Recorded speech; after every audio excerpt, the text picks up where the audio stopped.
RaceRoom is certainly one of the more veteran sims on the market. Released in 2013, just about a year before the full public release of Assetto Corsa, RaceRoom never really had a massive spike in popularity. Yet, people often praise the sim for its online ranking system, physics, AI, and sound design, which has given it the trophy for being widely considered the most underrated sim on the market. But as new challengers such as Automolista 2 and other games with far more modern graphics and overall design, either from more frequent updates or due to a simply fresher release date, does RaceRoom still hold up? To find that out, I bought the premium pack, which gives one access to every bit of currently released content, so you don't have to, and I will be sharing my experience here. The video will be split up into 4 main sections: content selection, online experience, driving experience, then, to wrap it up, a summary of all the pros and cons of the game. Without further ado, let's check out our content selection.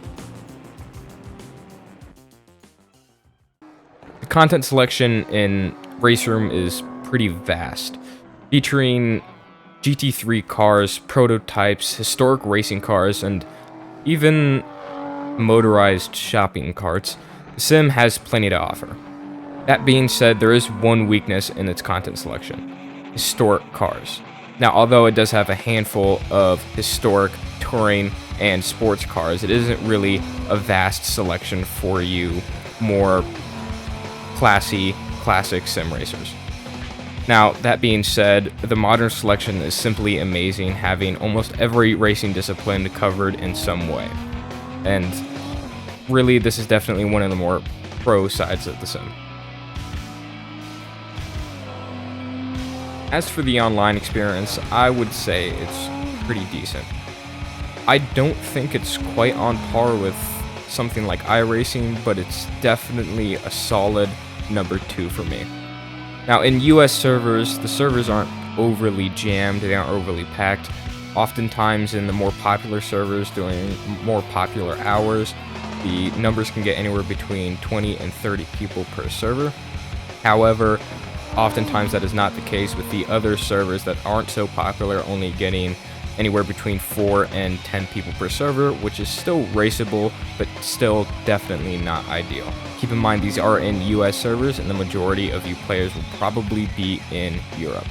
So, that being said, let's move on to the driving experience. The driving experience in RaceRoom is, to say the least, amazing. Now, whether or not you believe that RaceRoom is the most realistic sim on the market, or whether that's iRacing or ACC, I can assure you that you will find no issues with RaceRoom. RaceRoom physics just makes sense. Everything that should be in the sim is in the sim, with no real downsides. The cars don't feel too understeery nor oversteery, weight transfer and braking is modeled well, and other extras that add to the experience, such as gravel and dirt getting stuck on tires, flat spots, and a few visual enhancements that boost your immersion, are all included. The only things that are lacking are a day and night cycle and a dynamic weather system. Also, unlike many, I made sure to test the experience excessively by doing an online 2.4-hour race.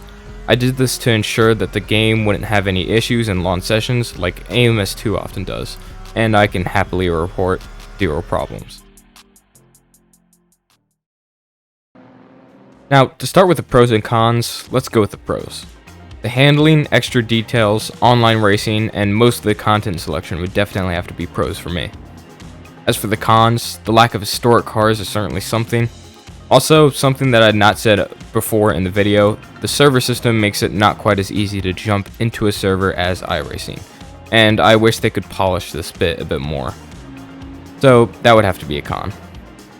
Before we wrap up the video, I have a recommendation for you if you would like to play the game yourself. If you want to buy any extra cars or tracks, go with the premium pack and buy it using VRP, which you can buy on their website instead of buying it straight from the store and straight from your card. This will give you access to all 60 plus tracks and 250 plus cars for a grand total of about 65 euros or USD, and give you the best value for your money. How about that, iRacing? Well, overall, I can definitely recommend RaceRoom Racing Experience to anyone. From beginner to expert, from tight to high budget, there isn't anyone this sim wouldn't fit. You can be as competitive or relaxed as you'd like. and all with a great overall experience. That wraps up today's video, and I'll see you on the track.